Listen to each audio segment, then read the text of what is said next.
আমরা আইছি ভিডিও বানাতে, তো অবশ্যই আপনারা দেখতে থাকবেন। তা কয়েকটা বন্ধু মিলে এসেছি ভিডিও বানাতে। তার মধ্যে এখানে রিল ভিডিও বা বড় ভিডিও আপনাদের মাঝে সব কিছুই করতেছি।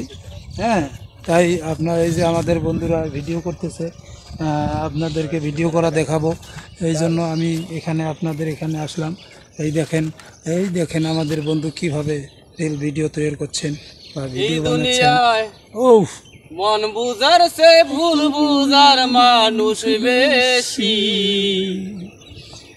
ওরে যত ভালো বাইসাও আমি তার কাছে হইলাম দোষী, যত ভালো বাইসাও আমি তার কাছে হইলাম দোষী।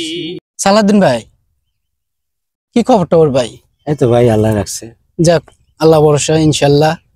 ওই নিউ মার্কেটে আপনি কত বছর দর্জি কাজ করছেন ভাই? 27 বছর। ও, নিউ মার্কেটে কাজ শিখছিলেন? নিউ মার্কেটে কাজ শিখছিলেন না? আমরা আগে আমিও তো দর্জি কাজ করি। আমি কাজ শিখছি ধানমন্ডি 27 নম্বরে, বুঝছেন? হ্যাঁ। তো কত বছর সার্গিতি করছিলেন আপনি তখন? 5 বছর। 5 বছর। আমিও এমন করছিলাম ভাই, 5 বছরের মতো।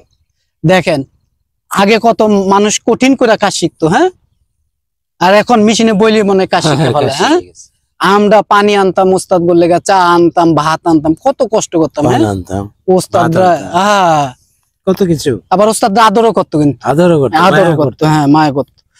তো তো আমার এলাকায় আমার এক বন্ধু দর্জি কাজ শিখতো।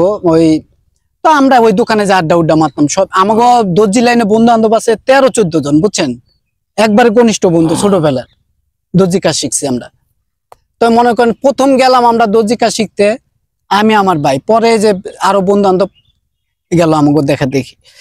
তো এলাকায় একটা দোকান ছিল, বুঝছেন, দর্জি দোকান। তো আমার বন্ধু কাজ শিখতো, আধা বেলা কাঁচামাল ব্যস্ত, সে গেলে আধা বেলা এসে কাজ। আর ওই মাস্টার ভাই কষ্টকে ওই চাকরি করতো।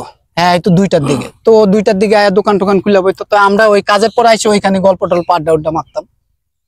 তো আমাকে এক বন্ধু আছে মেয়েলি গলা, বুঝছেন, একবারে এখনো এই যে কাশিমপুর সে বাড়ি করছে, এখনো ওর মেয়েলি গলা, ঠিক আছে? তো ওর নিয়ে বিভিন্ন মার্কেটে গেল, মেয়েরা কইতো এই দেখ ছেলেটার না মেয়ে গলা। তো একদিন আমরা রাত্রে ওই মাস্টারের কত কি টাঙ্গাইল বাড়ি ছিল, মাঝে মধ্যে যাইতো গা, ওই বৃহস্পতিবার দিন ছুটি হইলে টাঙ্গাইল যাইতো গা। তো একদিন আমরা দোকানে সেই আড্ডা মারতাছি রাত্রে, 5-6 বন্ধু বান্ধব। তো ওই আমার বন্ধুর নাম হয়েছে বাদল।